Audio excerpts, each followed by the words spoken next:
Hey guys, my name is Elijah, and in this tutorial I will show you how to create a new board in monday.com. So first step is to click on this plus icon, add item to Workspace. Now it will expand this window where you have the option to create a new board.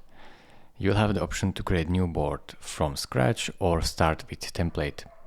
So let's say for the sake of this tutorial I will add a new board from scratch. So type your new board name, so new board name, then select the privacy if it's main, so visible to everyone in your account, private, so it is for working privately, or shareable, so for working privately with guests outside your account. Visible to everyone in your account is main.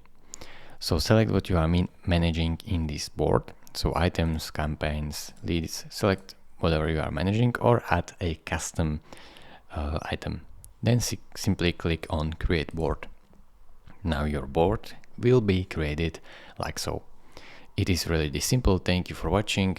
If this video is helpful to you, consider subscribing and liking this video, and I will see you in the next tutorial. Bye bye.